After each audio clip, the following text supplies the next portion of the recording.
Welcome to the portion of the portfolio dealing with creating a resume. A resume is basically a document that allows a person to go into specific detail about your past education, past and present work experience, work responsibilities, job-related skills and abilities, interests, and sometimes some other things. But those are the main focal points usually. Resumes are formatted so that employers can quickly look over and determine whether or not a person's skills and qualifications meet their desired skill set that they're trying to fit and fill a position in. It's just an easy way and a concise and brief way for someone doing an interview or looking to interview people or fill a position to determine whether or not someone would fit well as an employee for that job or company. They should be specific, accurate, and concise. So all information should be up to date.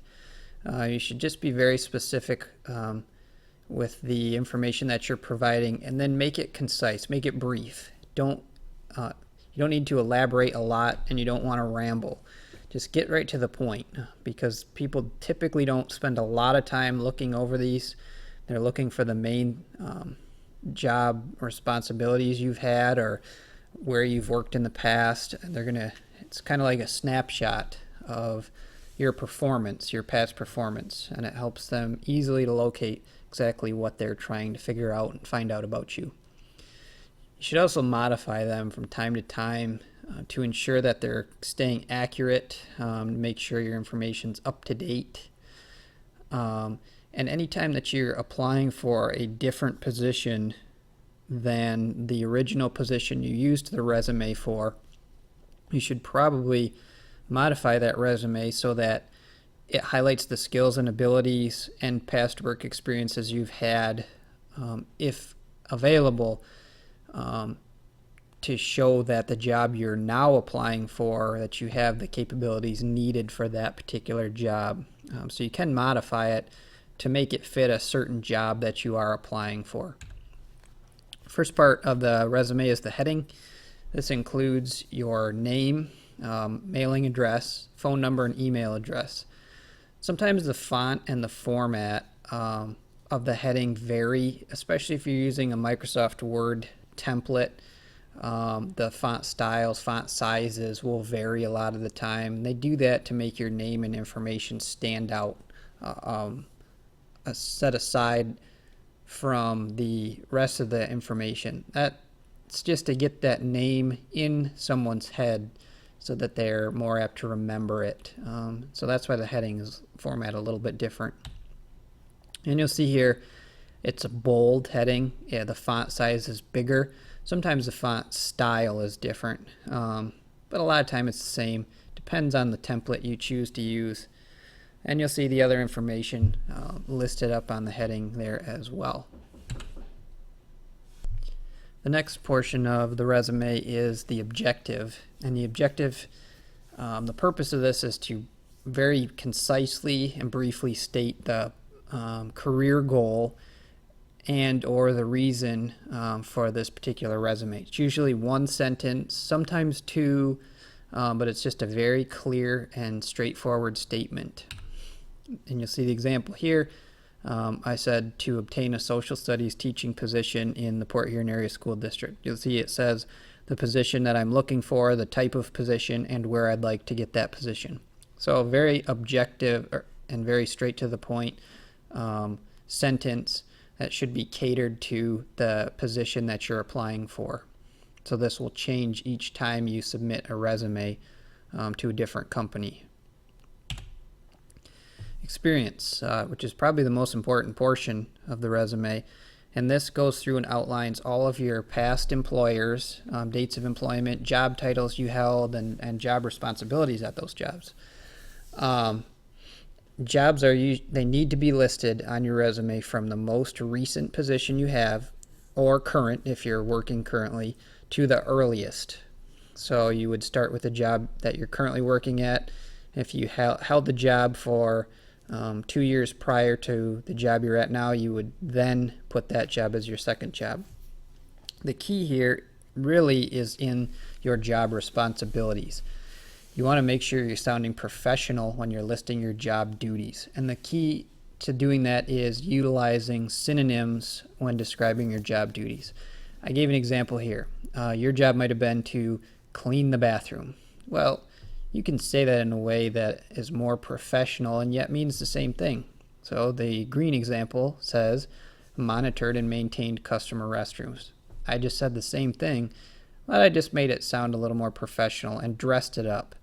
And that's what people are looking for. They're looking to see that you're articulate, that you can say the same thing, but you can say it in a way that makes you sound a little bit smarter, like you know what you're doing. You'll see here the example. There are 3 jobs. You'll see they go from the most current job to the least current job. Sometimes there's some overlaps. You could hold multiple jobs at one time, or they could be seasonal jobs. But all the information is listed there. And if you notice the job duties, I use words that are synonyms. They might be a little bit bigger, a little more complex word, but it makes what I do sound more professional, and it makes me look like a more professional person. The next section is education, and this basically just is where you would list all of your education, degrees, diplomas, certifications received. You only want to go back as far as high school. You don't need to go back any farther than that. Make sure you include any technical schools. A lot of students here go to the tech center, and have received certifications for going there. You want to make sure to include that as part of your formal education. Again, schooling listed just like experience. Start with the most current or most recent and work your way back to the earliest, going no further back than high school. I only actually put one example here, but if I were to put another example, I would put the high school I attended before going to college. And then the date ranges, the location of that high school, and I would put that I received my diploma. I put my what I received certification in for teaching, and I included my grade point because it's kind of a point of pride. And if you do have a good grade point, that is something to consider including. There are also other categories you can use on a resume. This really comes into play with people who've had no previous job experience. Sometimes you use a section called skills and abilities, or job-related skills and abilities might be another way to say it. And what you do is take your skills that you have that you feel could translate into a work environment or a work setting, and list those skills in this section. Sometimes interests is a category used, and interests can be used to help facilitate the interview. And it also might just catch someone's eye. You might catch an employer's eye with an interest that you both have in common. And that might be the key to getting you in the door for an interview. So that's another commonly used section on your resume. So in conclusion, your resumes are a place to put your work experience, your education, anything to help show what you are capable of doing or what you have done in the past that relates to an employment situation. They're personal, they should be accurate, make them very specific, and be concise. Sum it up briefly so that they're easy to read and they can be read through rather quickly.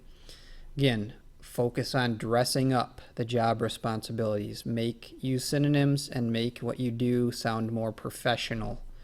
That's really important in this section.